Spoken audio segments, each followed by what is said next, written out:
So in this lecture we're going to take a closer look at the relationship between the thermodynamic and the kinetic product when it comes to organic chemistry, and in particular second semester organic chemistry. First thing I want to address is we need to understand what's happening with thermodynamics and kinetics. What you should remember from general chemistry the second semester, so in our particular instance 152, is that we had this balance between kinetics and thermodynamics. Your entire semester of 152 boiled down to the difference between these two systems, and we tried to evaluate and see them. Whether or not you saw a figure like this is a moot point. So when we looked at second semester GenChem, you had this upper portion that was largely controlled by something we called kinetics. So how does the reaction occur? And the thing that's really going to determine that is the height of your transition state peak. Okay? Because that height then determines the distance between the reactant energy and the transition state, and we get our activation energy for an individual reaction. The lower that peak, so if we drop that lower, then the faster the reaction occurs, because it can now clear that barrier quicker. Hence kinetics. So it's all about the speed of the reaction. And after that, we then also addressed thermodynamics. And so it's an important balance between these, because we could have an incredibly fast reaction that doesn't produce a lot of products. Okay? By that same token, we could have a reaction that produces tons of products, but it progresses very, very slowly. So there's an interplay between them, and that's kind of what 152, or second semester Gen Chem, was all about. So in the second half of this diagram, we've got our thermodynamics section. And within thermodynamics, I don't care about how fast the reaction occurs. All I care about is what is the relationship between the reactant energy and the product energy. That's it. Okay? So that is then determined and specified through a delta G, which is our Gibbs free energy. So we spend a whole lot of time calculating that. You look at equilibrium constants, all that fun stuff, and dealing with those systems. Okay, so when we move into organic chemistry, what we end up using is the same kind of curve, except under certain circumstances, we may find that a reactant has the potential to form two different products. So if we now add the second curve on here, what you may notice is that this purple curve has a lower transition state, which means that reaction will occur much, much faster than the original curve. However, if we look just at the end of our reaction, you'll notice that the product produced on this new curve is higher in energy. Well, that's less favorable. We don't want that to occur.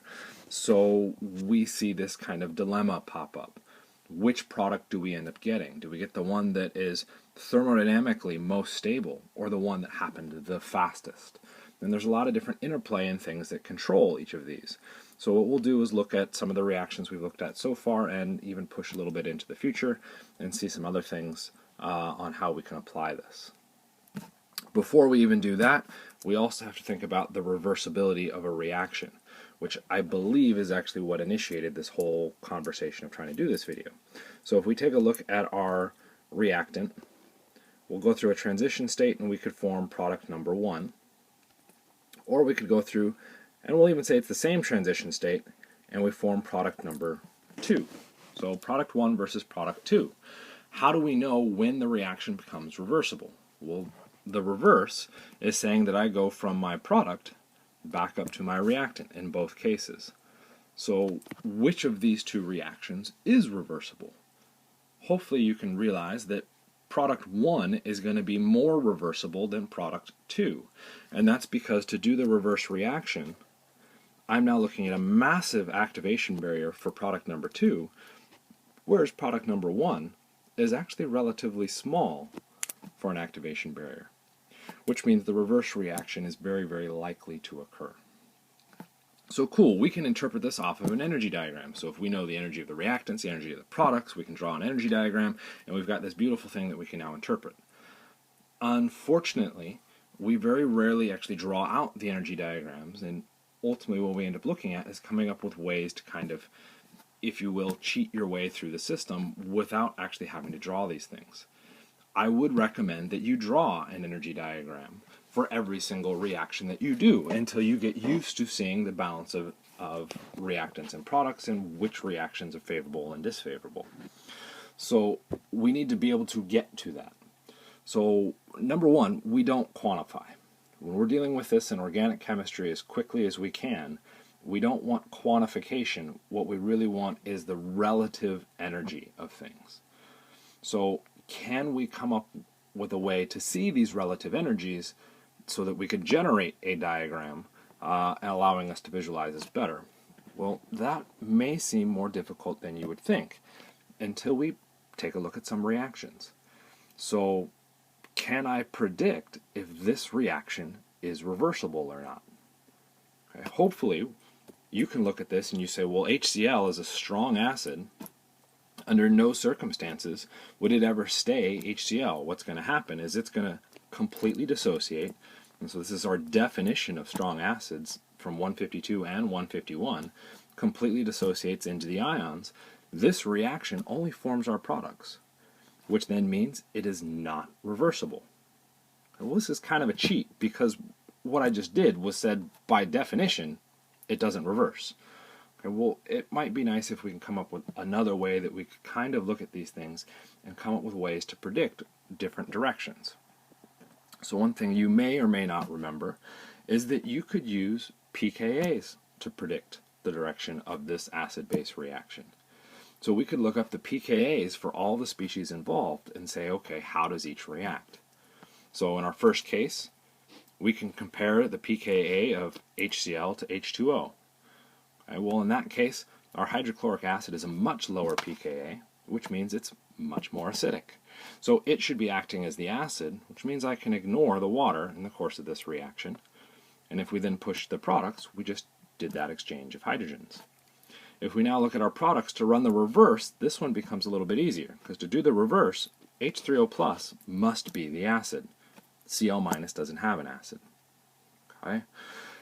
So now the question becomes is how do we use this to say what happens in this little box?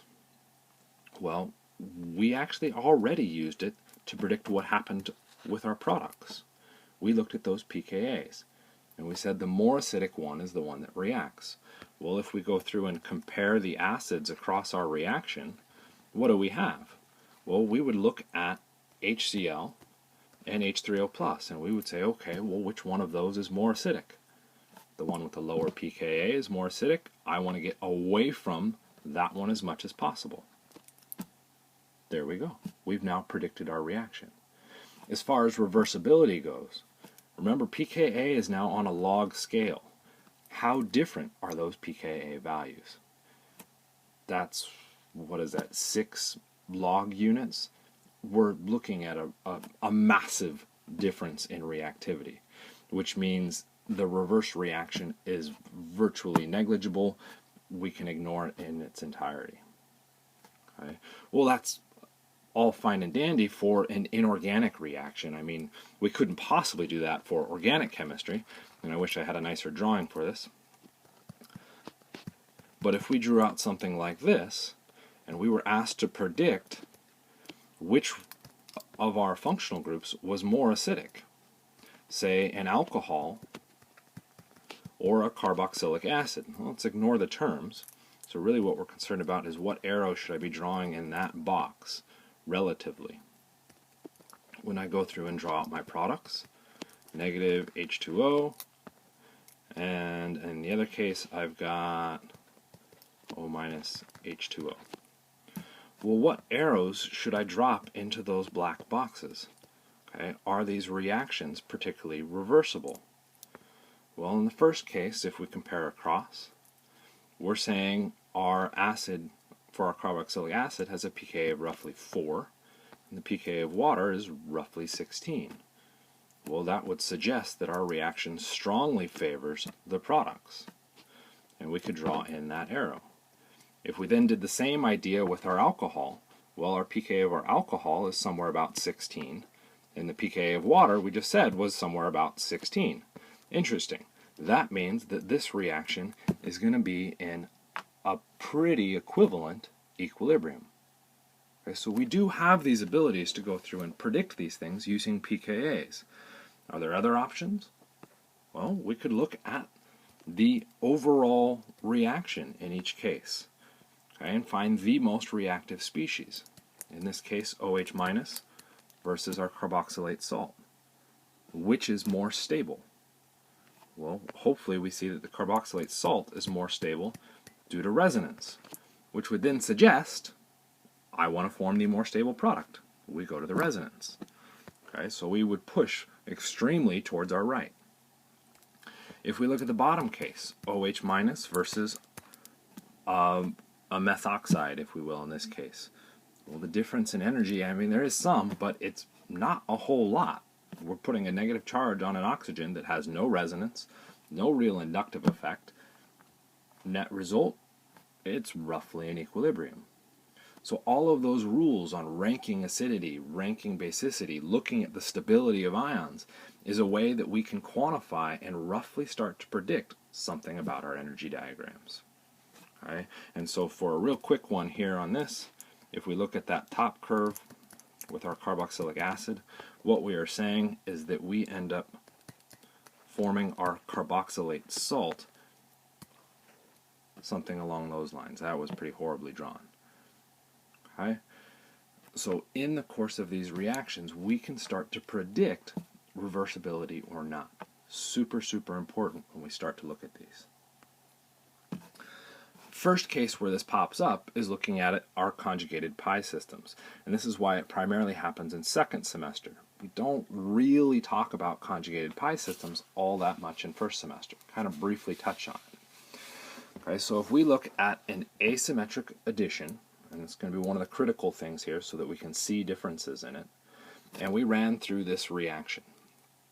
So first off, I was very careful to pick a starting material that was relatively symmetric, so it didn't matter which double bond I reacted. Okay? And we would predict that that places the hydrogen, now implied, okay, on that terminal carbon. And the reason why is we form the most stable carbocation because there's this resonance effect. Well, that resonance effect means I have a second potential drawing for that product. Okay? So that is my favored product in this situation, as an favored intermediate, we should say. It's not our favorite product because it's still charged. Well, what can happen now is that I have both of these intermediates now present, so the bromide can come in and attack either one to generate two possible products. Okay? So let's take this information and interpret it into an energy diagram. We'll start with our reactants somewhere in the middle because I don't know anything about their energy at least yet. Okay? And we can now jump to the products. I think the products are easier to evaluate, so let's stick with those. Within our products, we would then take a look and decide which of those, well actually even before that, is should these be lower in energy or higher in energy than our reactants? Well, the pi bond is the most reactive thing. In our product, we only have one. In our reactants, we had two. So we should be looking lower in energy than our reactants. Okay. Now the decision is, are they different in energy?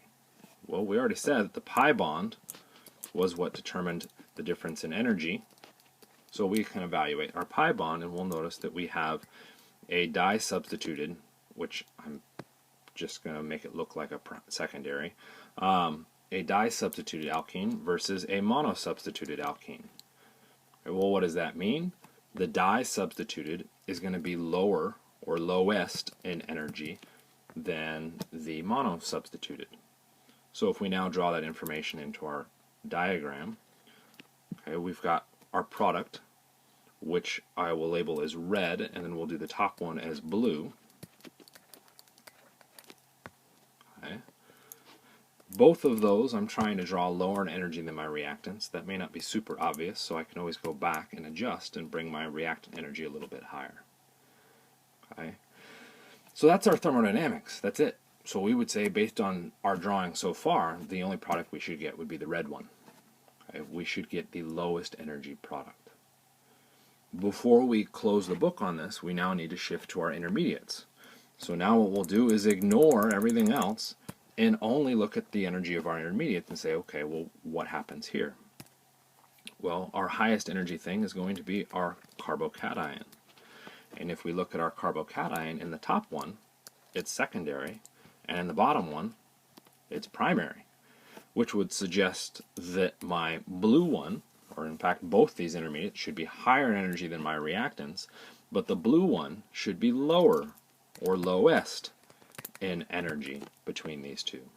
So I can now tag those in here, and we'll definitely run out of space, but you'll notice I'm trying to draw that higher, and I can draw the other carbocation a little bit higher. So we've now kind of added all of this information about the relative energies of these. The last thing that we can go through and do is start to connect. So we can connect our curves, and what we'll notice is that we get a difference between, first off, the energy of our products, and we get a difference in energy in our intermediates. Okay? Those are supposed to be whatever those brackety things are. So if we look at just the products, okay, I don't care how I got there, I'm looking at thermodynamics. So the favored product will end up being my thermodynamic product. Okay. But now if I add in this consideration of how I get there, I would notice that when I look at my transition state, the blue one has a lower activation barrier, which means the blue one's going to happen faster. Well, as soon as I say anything about speed, I now have kinetics, so I can go back to referencing my products, and I will say that is the kinetic product. Okay, so depending on what conditions we're under, we may start to favor one versus the other. Now, when we talk about our conjugated pi systems, we talk about looking at changing temperatures. So if we move to really high temperatures, high temperature means high energy.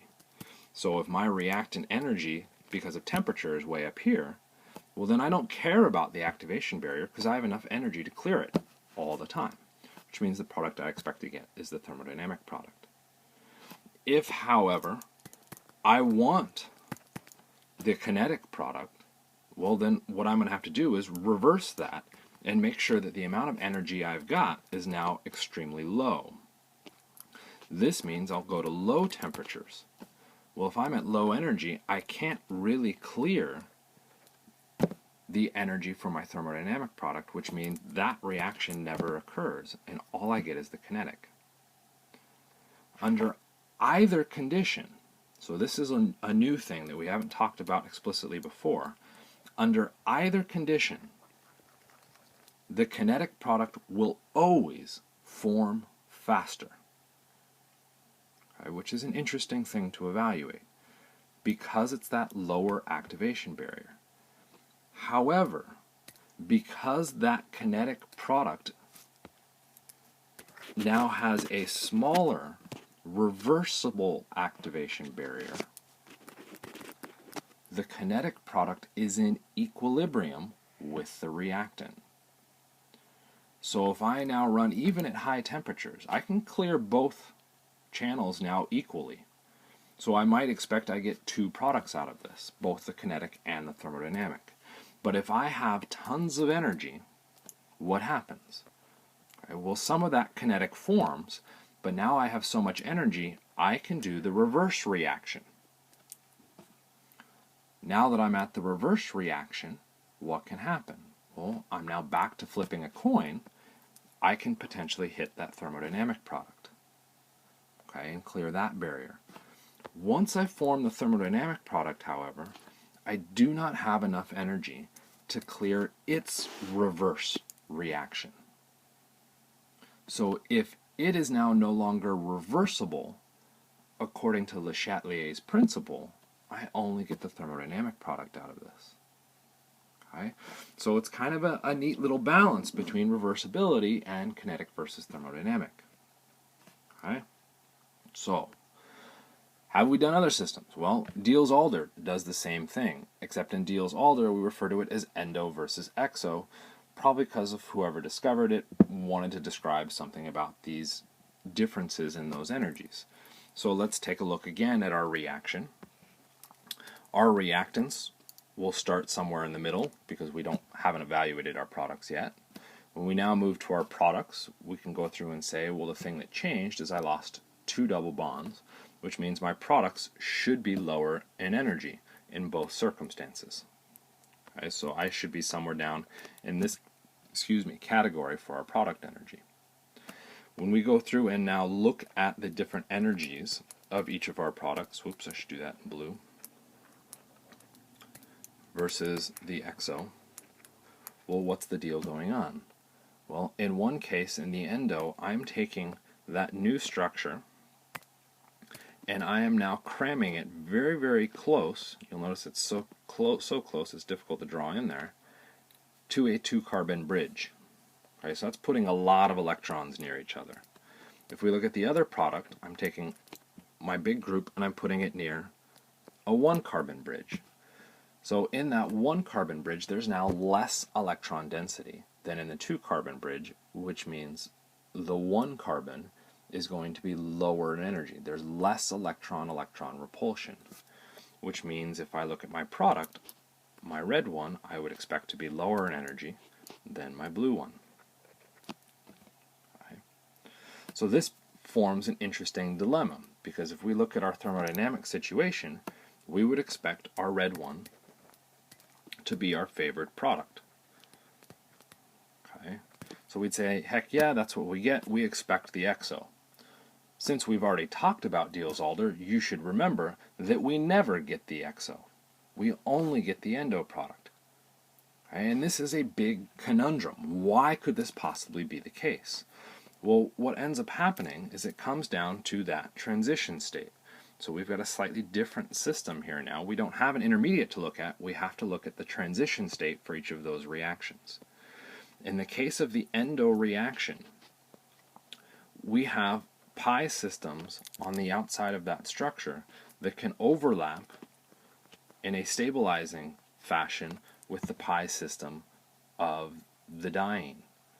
The result is that we stabilize the overall transition state for that particular attack. Those two molecules want to stack on top of each other as drawn, which means if I look at the Endo transition state, it is going to be lower in energy. Whoops, because it's a transition state, we don't actually have a well. Lower in energy than the XO. So that when we go through to draw out our energy diagram, we get a nice straightforward simple one like we talked about at the very beginning, and we now would notice that our kinetic will form faster because it has a lower activation barrier. And it just so happens that in the case of our Diels Alder reaction, that the difference in energy between those two is significant enough that all we get is the kinetic. Okay? If we goose the temperature up enough, sometimes we can pick up some of the thermodynamic product, but it becomes such a minor contributor that we really only look at the kinetic product. Okay? So it's the same concept. You're just looking at each of those pieces and trying to evaluate. This one becomes trickier because you're looking at a transition state, not an actual intermediate. Okay? But it's still the same idea.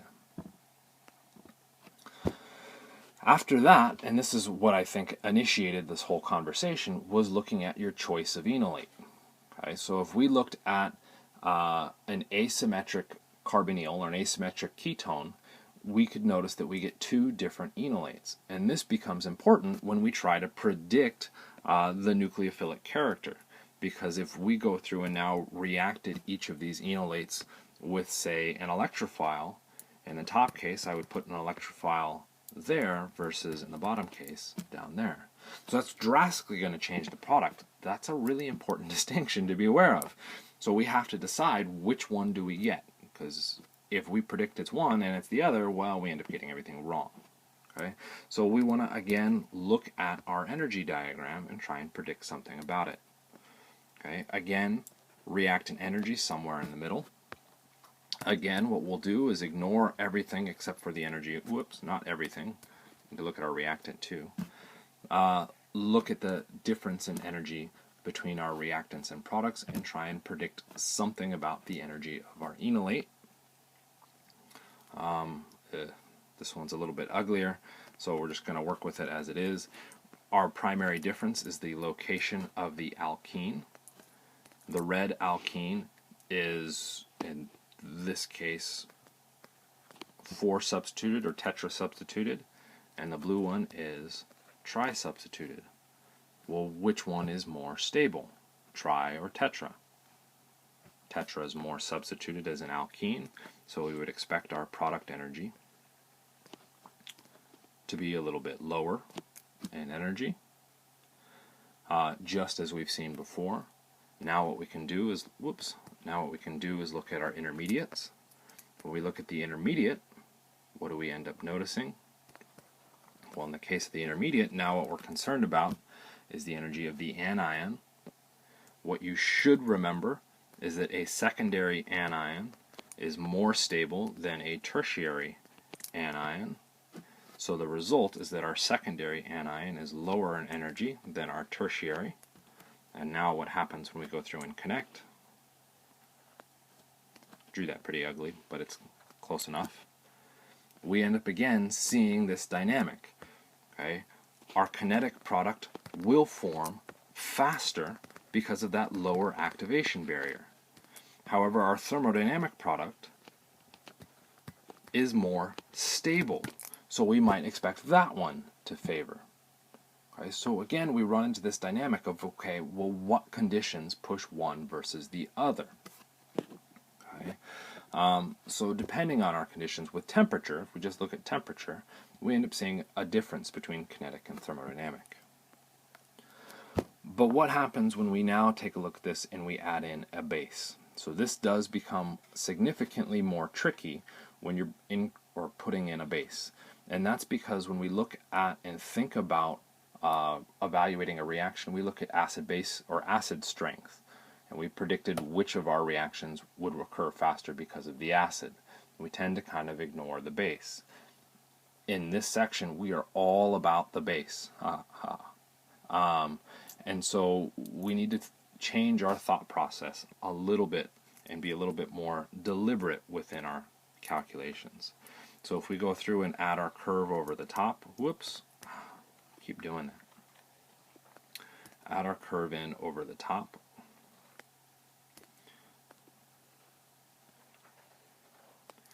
We again have our kinetic versus our thermodynamic product.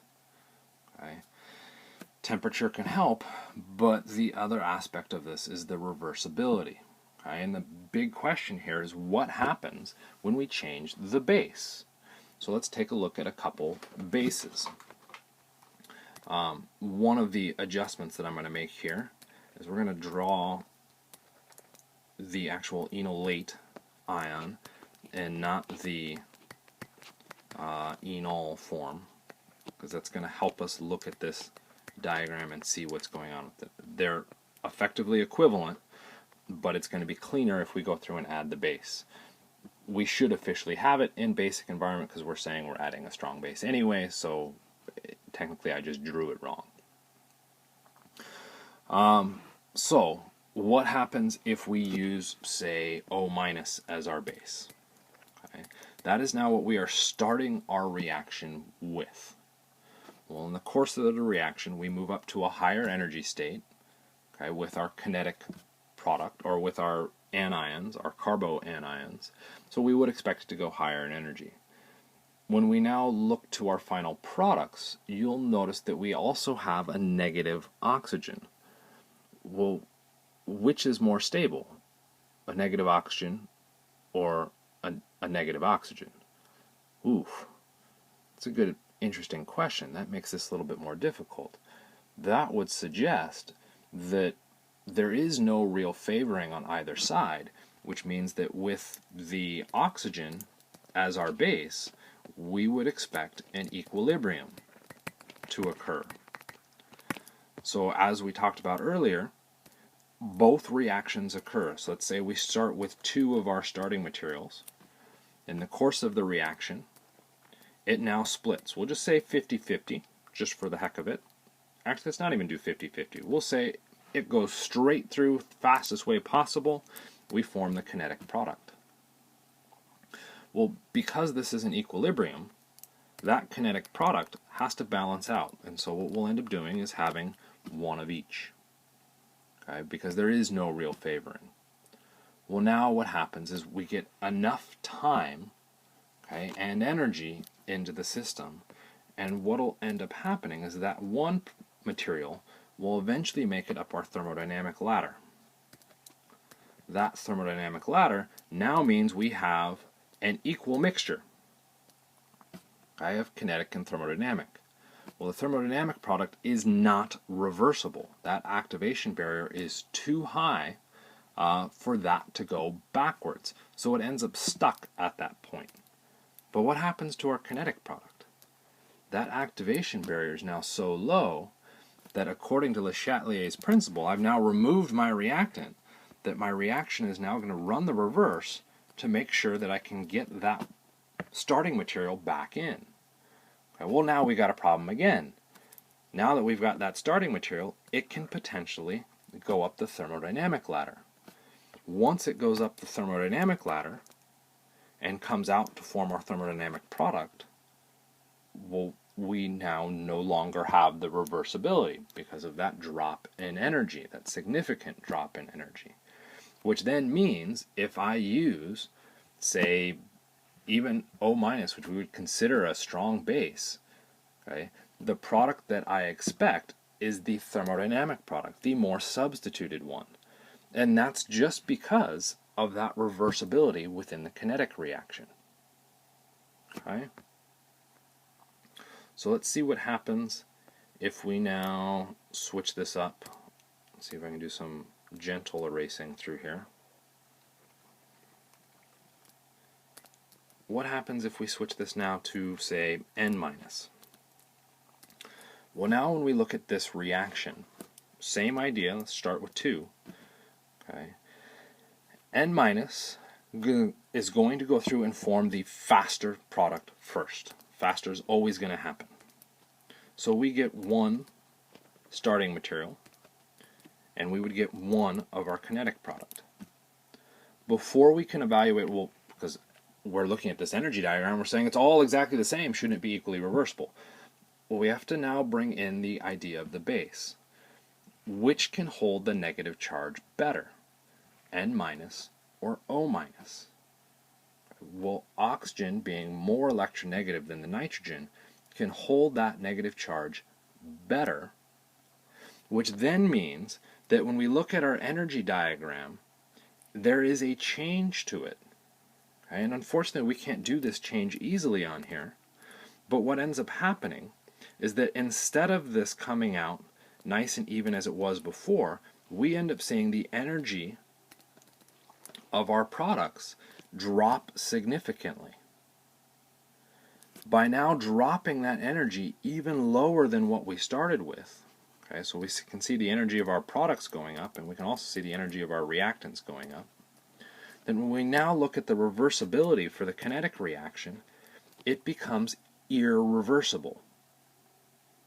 Okay? Well, if it's now irreversible, I can't make the thermodynamic product. When I run the reaction, I'm going to get the fastest product first. And that fastest product is now so low in energy that I cannot run the reverse reaction, which means I can't get to the thermodynamic product. It's that balance of what's happening within our energy diagram. I'm going to end up erasing everything and regret it here real quickly. If we now switch to, say, hydride, well, again, what ends up happening is that when we look at our energy diagram, whoops, did that pretty horribly. Let me try that again. Our energy diagram appears the same, but when we look at that energy diagram, we aren't evaluating our other reagent. And so what we have to do is either make that change to our energy diagram in our head, draw a new one, or just go through and say, okay, if it's H-, this reaction, once I form my kinetic product with H-, is non-reversible. If I cannot reverse, I cannot get to the thermodynamic product. Okay? So we have to be a little bit familiar with each of our bases and how each of those reactions work. This is the explanation on why, which you may decide now that you didn't actually want. Okay? You're ultimately responsible for knowing the answer. When we look at our strong bases with our enolates, the amide and our hydride, so we're looking at LDA and sodium hydride, are irreversible reactions. They always form our kinetic product. When we look at strong bases like T-butoxide, ooh, I colored that wrong. Let me try that again. Let's make sure my color coding is correct. LDA and sodium hydride, if we pick something for our O-, say like T-butoxide, okay, it's an also strong base, but that reaction becomes reversible. As soon as it's reversible, I have the option for the thermodynamic product. Okay? Tricky little concept, watch out for it, it'll keep sneaking up on you. You either know the answer, or you know how to come up with the answer. Last one, which we haven't talked about yet, is looking at the 1,2 versus the 1,4 addition, which is in Chapter 17, which we're talking about now. It's also a kinetic versus thermodynamic situation. So if we're looking at a nucleophilic addition, we're trying to decide which product do we get. So what I've gone through and shown, and man, I color-coded wrong, was that in one circumstance, our nucleophile attacks our carbonyl, and I'm attempting to fix the color coding here, and we then continue through where our nucleophile is attached to that first carbon. And if we look at that intermediate product, we've attached a nucleophile and a hydrogen as a change, and if we numbered, we put those at the position 1 and 2 within our starting structure. So we have a 1,2 addition.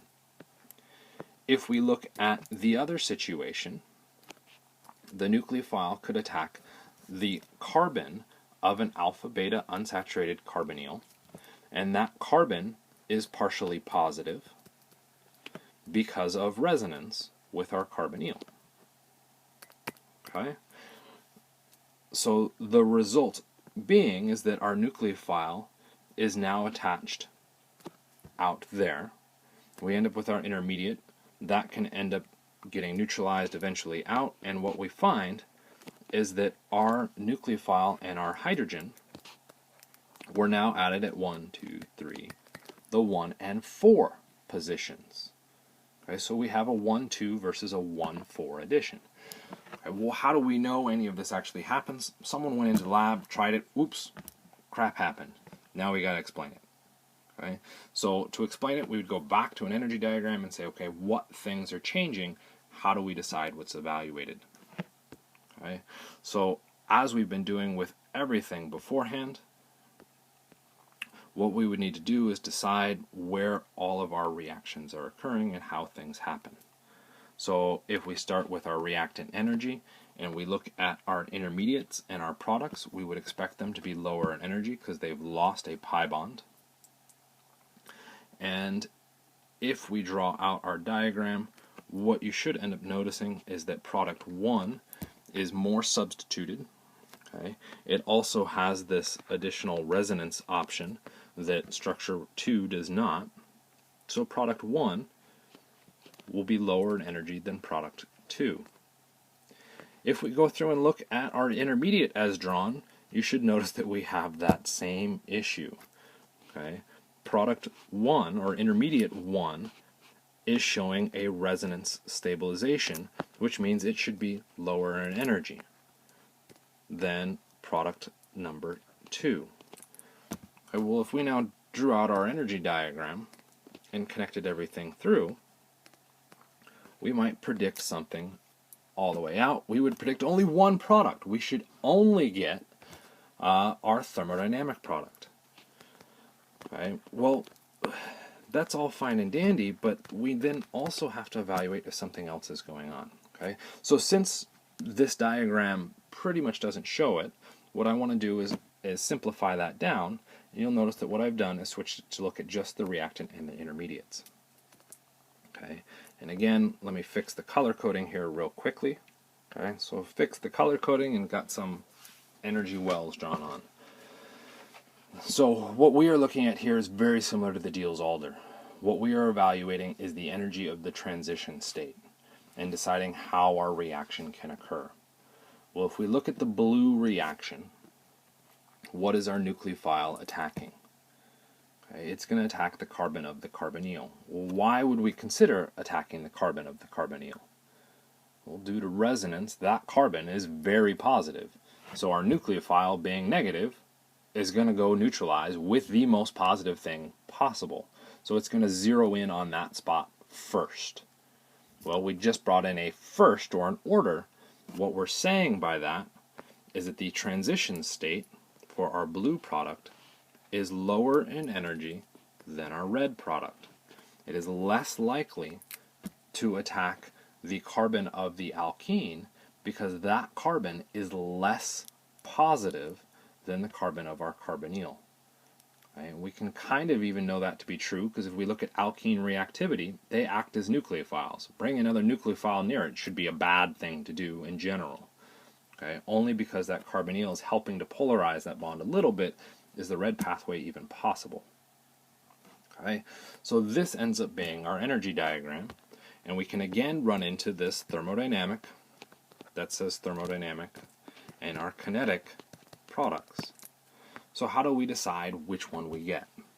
Well, this is again going to largely come down to our nucleophiles.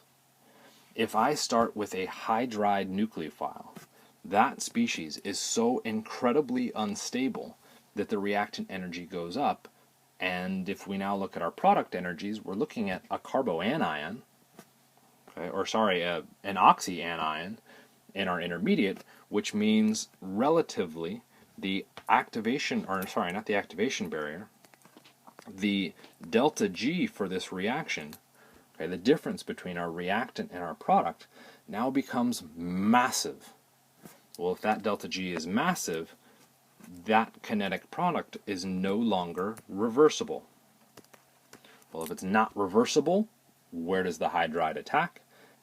It attacks at the 2 position, or our carbonyl carbon, and we end up getting the 1,2 product.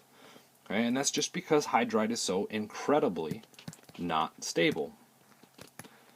So we get a 1,2 addition for our hydride. What happens when we move to a carbanion? Okay, well, carbanion versus oxyanion, again, we're going to expect not reversible. And we get the 1,2 addition. What happens when we move to the nitrogen or the oxygen? Oof. This now starts to level out our delta G, and we start seeing the presence of the 1,4 addition peeking out of this. Okay. Is it perfectly clean?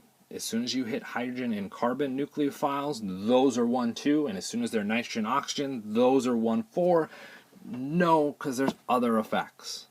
What do we mean by other effects? Well, I can put a negative charge on a carbon, say through a Grignard reagent. Well, holy crap, that is an sp3 carbon. Whoops.